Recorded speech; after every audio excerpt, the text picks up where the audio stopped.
Ya, para sahabat asal omong dimanapun Anda berada, selamat bertemu kembali dengan kami, selamat berjumpa dengan kami.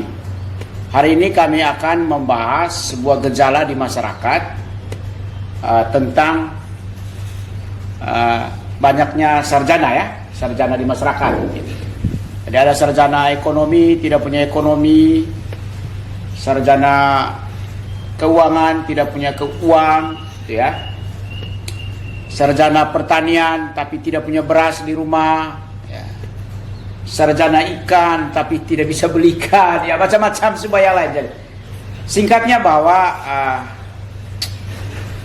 banyak orang selesai sekolah tapi tidak bisa membiayai hidupnya sendiri dan keluarga dengan cara sebagaimana yang diharapkan oleh masyarakat. Nah, seperti biasa saya ditemani oleh pakar. Ini Bang Jul, pakar segala soal, pakar segala masalah, dan juga pakar segala jawaban. Dan juga ada yang istimewa pada hari ini, kami ditemani juga oleh Om Servas, senior, usianya sudah 60 tahun lebih, sudah lama merantau di Jakarta. Punya anak cucu di Jakarta. Ya, Bang Jul, mungkin ada apa pendapat Bang Jul ya, mengapa sekarang itu banyak orang sarjana tetapi pulang kampung tidak bisa ngapa-ngapain? Kenapa, Bang Jul? Sebenarnya sih ada 3 persoalan pokok yang memang harus kita sikapi bersama dan yang harus kita syukuri. Yang pertama, animo orang-orang kita untuk sekolah itu tinggi. Itu kita bersyukur animo, sehingga ya tidak heran kayak kita di Flores hampir setiap kampung punya 2-3 orang sarjana. Nah, apakah mereka bekerja sesuai dengan apa yang mereka pelajari? Itu lain soal. Itu yang pertama. Dan yang kedua, soal pendidikan kita itu sendiri. Nah, kita di Indonesia ini kan masih belajar tentang bagaimana untuk bisa menjadi sarjana. Tetapi kita tidak, atau kita belum sampai kepada menciptakan pekerjaan, ya. Setelah bagaimana itu bisa, bagaimana itu tahu. Kita didik untuk bisa, tapi kita tidak dididik untuk tahu. Nah, seperti tadi yang Bang Ari bilang, tidak dididik bagaimana menciptakan lapangan kerja itu sendiri. Nah, dan yang ketiga adalah orientasi kita. Hampir seluruh kita di NTT itu orang tamat dari perguruan tinggi orientasinya pegawai negeri. Nah, itu persoalannya. Dan celakanya pemerintah tidak bisa membaca itu dengan baik, ya kan? Harusnya pemerintah membuka peluang bahwa pegawai negeri itu bukan satu-satunya tempat para sarjana itu.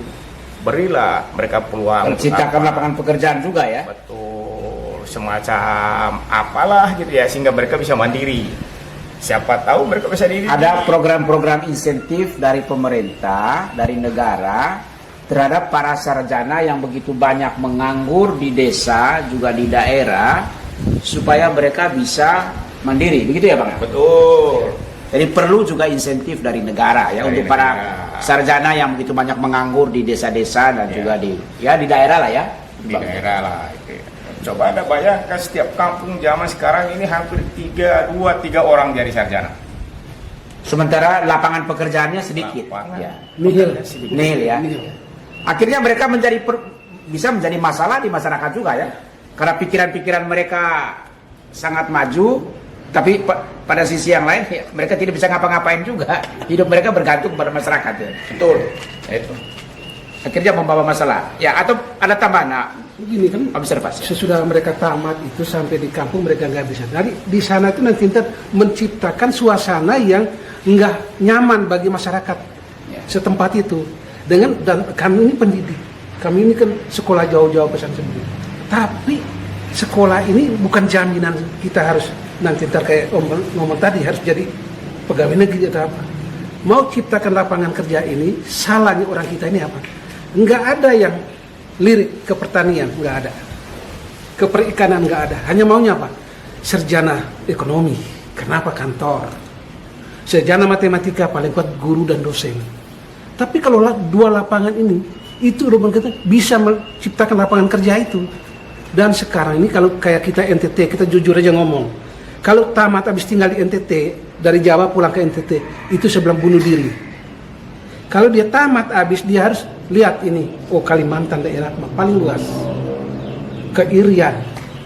Ke Sulawesi juga. Mindset lapangan pekerjaannya harus Indonesia ya. Jadi dia nanti ntar di sana, karena penduduk di sana masih sedikit. Ya. Mayoritas puji Tuhan, biarpun dia Katolik, pasti nanti ada kedudukannya dia di sana. Dia mungkin, aku bilang kalau dia ahli di perikanan, pertambangan di Kalimantan kan banyak. Kalau namanya air kan boleh di sana. Kalau pertanian, namanya sekarang kelapa sawit ya, Kalimantan yang pegang. Ya.